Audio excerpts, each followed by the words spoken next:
तो जय भीम, नमो बुद्धाय। पहले तो ये वीडियो देखिए, हमारे चंद्रशेखर भाई जी ने क्या बोले हैं। वीडियो को पूरा देखिए। वीडियो अच्छा लगे तो लाइक करें, चैनल को सब्सक्राइब करके शेयर करें और कमेंट में एक जय भीम जरूर लिखिए। फिर मिलते हैं एक नेक्स्ट वीडियो में, तब तक के लिए जय भीम। आज हम संविधान की गौरवशाली यात्रा पे बात करने के लिए चर्चा कर रहे हैं। कल से ये चर्चा चल रही है सर।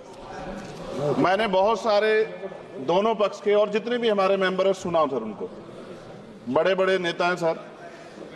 इसके भाग 1 में लिखा हुआ है India that is Bharat, Hindustan नहीं लिखा हुआ है सर।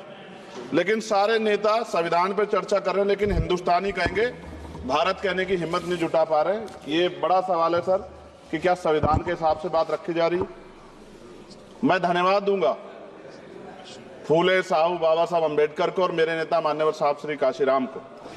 25 नवंबर 1949 को संविधान को सौंपते हुए डॉक्टर बाबा साहब अम्बेडकर ने कहा था कि 26 जनवरी 1950 को हम विरोधाभास भरे जीवन में प्रवेश करने जा रहे हैं। राजनीतिक जीवन में तो हमारे पास समानता होगी, लेकिन सामाजिक और आर्थिक जीवन में असमानता होगी। क्या ये चुनौती आज 75 साल बाद दूर हुई है?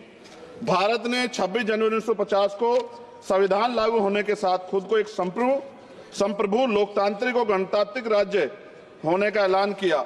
लेकिन सर उस समय संविधान की स्थिति ये थी कि जैसे गांव का कोई आदमी, मैं 50 की बात कर रहा हूं, वो 50 साल पहले शहर में आ जाता और बड़े लोगों की महफिल में चला जाता, उस जहां वो खाना खा रहे हो, और वो टेबल पे नैपकिन को खा के जो है ये कहता कि ये तो फीका, क्योंकि वो जानता ही नहीं था, वो समझता नहीं था संविधान को, संविधान है क्या। संविधान उसके लिए महज दस्तावेज था। ये जिम्मेदारी थी राजनीतिक दलों पे कि वो संविधान को व्यवहार में लेके आते। और इसके इतने सारे आर्टिकल हैं, अगर इनको व्यवहार में लाया जाता तो मुझे लगता कि आज देश बहुत बदल गया होता। बाबा साहब ने कहा था कि लोकतंत्र भारतीय भूमि का केवल ऊपरी पोशाक है, उनके अनुसार यहाँ की संस्कृति अनिवार्य तौर पर लोकतांत्रिक है। भारत जैसे गरीब और गैर बराबरी वाले देश में संविधान के जरिए छुआछूत खत्म करना, वंचितों के लिए सकारात्मक उपाय करना, सभी वयस्कों के लिए मतदान का अधिकार देना और सबके लिए सम्मान अधिकार तय करना, ये बहुत बड़ी उपलब्धि थी सर। ये संविधान है कि आप वहां बैठे हैं और मैं यहाँ खड़ा होकर अपनी बात रख रहा हूं, और इस देश में आदिवासी महिला के तौर पे जो है राष्ट्रपति बनी है, और प्राइम मिनिस्टर तो नहीं बना, लेकिन शेड्यूल कास्ट के बड़े नेताओं को भी जो है राष्ट्रपति बनने का मौका मिला। इस संविधान की देन, अगर वोट हम पे नहीं होता तो शायद अमीर और जो राजा महाराजा खुद को मानते हैं हमारी गलियों तक नहीं आ पाते, हमारे हाल नहीं जान पाते। आजादी का मतलब सर सिर्फ अधिकार पाना भर नहीं है, इसके लिए हमारे संविधान में सरकार और नागरिकों के अधिकारों के साथ साथ उनके कर्तव्यों का विस्तार से उल्लेख किया गया है। बाबा साहब ने संविधान सभा में दिए गए भाषण में कहा था कि स्वतंत्रता आनंद का विषय है, पर अब हमें अपनी जिम्मेदारियों पर भी ध्यान देना होगा।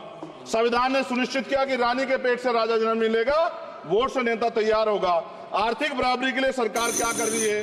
गरीब और गरीब हो रहा है और अमीर हो रहा है। सुबह उठते कहीं बम की धमकी मिलती, कहीं दंगे की। ये अमृत काल है सर या धमकी काल है? कितना बढ़ रहा है आर्टिकल 15 सर। भारत में आज भी घोड़ी चढ़ने बैठते होती है सर। क्या दलितों को यहाँ भी बोलने का नहीं सर? अगर सबको 4 मिनट दे दो, ये भेदभाव नहीं चलेगा दलितों के साथ। Time is 4 minute, don't waste. भाई सर आप क्या करो, अगर सबको 4 मिनट दिए तो आप मना करो, मैं बंद कर देता हूँ इसको। क्या दलितों को सबसे आखिरी में नंबर मिलेगा, बोलने का मौका मिलेगा? क्या मजाक कर रहे हैं सर आप? नो, ये all independent people are having only 4 minutes. You take sir. Independent मैं अपनी पार्टी का मेंबर हूँ सर, और जीत के आया हूँ सर, किसी के दया में नहीं आया। Take 1 minute and finish sir. कल भी बोले एक दलीय पार्टी के लोग, आप मौका दो सर। मूछे रखने पर हत्या होती है, महिलाओं पे, छोटे मासूम बच्चों पर रेप हिंसा होती है। एनसीआरबी का डाटा देकर डर लगेगा। यही 1 किलोमीटर में संविधान को जला गया, और महाराष्ट्र के परभनी में अभी भी संविधान को नष्ट किया गया, उसकी कॉपी को। आर्टिकल 25-26 में संविधान में सभी को धार्मिक आजादी। कहाँ है दलितों की, मुसलमानों की, जैनों की, बौद्धों की, ईसाइयों की? छत्तीसगढ़ में सतनामी समाज को संविधान की अपनी धार्मिक आजादी के आधार पर जो है उनको अपमानित करके जेल में बंद कर दिया। संभल, अजमेर, अयोध्या सब इसका उदाहरण है। आज ये सरकार आलोचना डरती है। कितने लोग जेल में बंद है?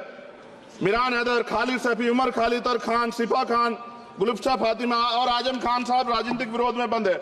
सरकार यहाँ बैठी है, सरकार सामाजिक न्याय की बात करती है। बताए कितने दलित मुख्यमंत्री बना रखे हैं आपने? 13 ज्यादा सरकार स्टेट में सरकार है। कितनी महिला मुख्यमंत्री है? आपकी सरकार ने सुप्रीम कोर्ट के आदेश के बाद रिजर्वेशन प्रमोशन में जारी नहीं किया। और ओबीसी को पॉलिटिकल रिजर्वेशन आप देंगे नहीं देंगे, आप बताने का काम करें। मैं 75 साल की गौरव यात्रा में हम एक सभ्य समाज नहीं बना पाए, इसलिए जाति आधार पर SC ST OBC के बच्चों को प्राइमरी स्कूल से लेकर उच्च संस्थानों में भेदभाव किया जाता है। सरकार निरंकुश हो गई, कोई बुलडोजर से कार्रवाई करता है। कल मंत्री जी ने कहा हमने राष्ट्रीय पिछड़ा वर्ग आयोग बनाया, 69 शिक्षक भर्ती में उसकी सिफारिशों को नहीं माना। EWS के जरिए आपने संविधान पे आरक्षण के प्रावधान पे हमला किया। 1 मिनट में खत्म कर रहा हूं सर।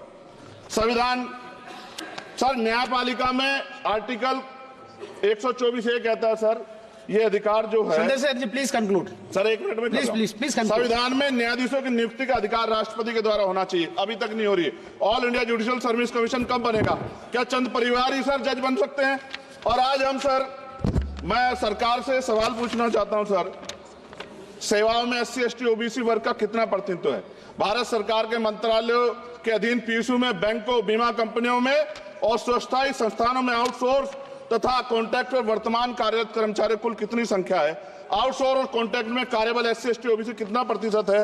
निजी क्षेत्रों में कार्यरत कर्मचारी उनके SC ST OBC की वर्ग लाभ। सर खत्म कर, लास्ट पॉइंट सर मैं फिर स्पष्ट तौर पर कह रहा हूं सर, यहां बैठे SC और OBC के मेंबर से कह रहा हूं सर, उनको सामाजिक जिम्मेदारी का ध्यान भी रखना चाहिए। पार्टी के प्रति वफादारी के साथ साथ अपने वर्गों के प्रति ईमानदारी भी रखनी चाहिए।